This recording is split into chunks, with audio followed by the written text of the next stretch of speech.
For generations, the city of Aqualaria had cradled the merfolk in the silent, blue heart of the ocean. Its structures were carved from living coral, ancient and ornate, glowing with the soft bioluminescence of sea worms. It was a city of history, of slow songs and familiar currents. Until the great upheaval came, a shudder from the deep, a cataclysm of collapsing rock and churning sand that left Aqualaria in ruins. The once proud towers were shattered, the luminous gardens buried, and the song of the city was replaced by a silence of despair. From this silence emerged a small pod known as the Tidal Architects, Kai, a burly mare engineer who could talk to stone; Luna, a slender weaver with a knowledge of deep-sea plants; Finn, a restless inventor inspired by surface world contraptions; and their leader, Elara, whose vision was as vast as the open ocean. They did not ask for permission. They simply began.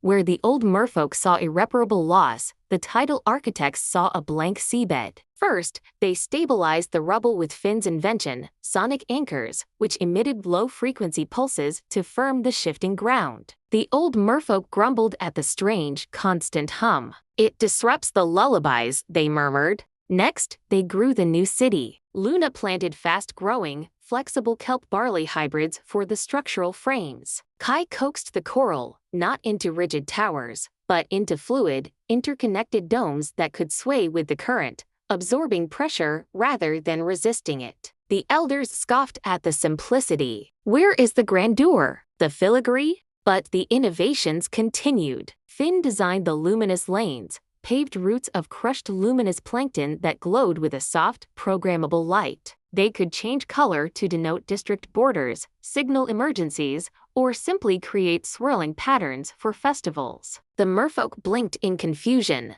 missing their gentle, predictable sea worms. The most controversial upgrade was the conch net. Elara envisioned a city that was connected. Each home received a smooth pink conch that acted as a communication device, a news relay, and even a way to request aid from the city's new, centralized harmony hub. The older generation viewed them with deep suspicion. Spying shells, they called them, preferring the old, slow way of sending messenger fish. When the Tidal Architects unveiled the final piece, the Great Tidal Generator, a beautiful, swirling structure of crystal and copper that harnessed the ocean's kinetic energy to power everything, the discontent boiled over. The city looked nothing like the Aqualaria of memory. It was brighter, smoother, full of strange lights and sounds. It felt foreign. "You have erased our history," cried an elder named Coraline. "You build a city for machines, not for merfolk." Elara and her pod were heartbroken but resolute. They didn't argue. Instead, they began a quiet campaign of education.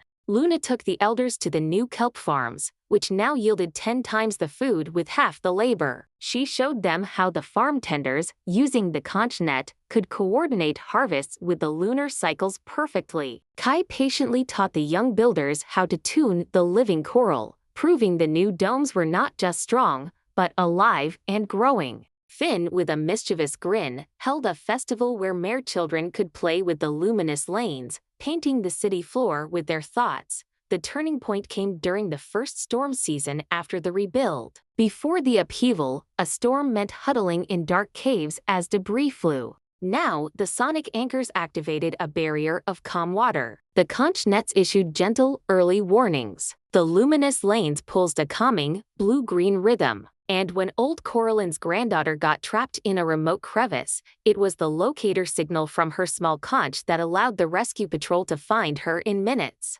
Life wasn't just restored. It was easier, safer, and fuller. The time once spent on arduous, repetitive tasks was now spent in the new song halls, or exploring the restored gardens, which Luna had seeded with bioluminescent flowers from the abyss. One evening, as the city glowed with a soft, pearl-like light from the generator, Coraline sought out Elara. She found her by the central spire, watching a family of seahorses glide down a luminous lane that shimmered with playful, gold light. "The city," Coraline began, her voice rough. "It sings a different song now, a louder one." But she placed a gnarled hand on a wall of living coral, feeling its resilient pulse. My great-granddaughter taught me how to use the conch to hear the old ballads from the archives. I listened today, in my home, while the storm passed safely above us. I heard the old songs in a city that keeps us safe enough to hear them.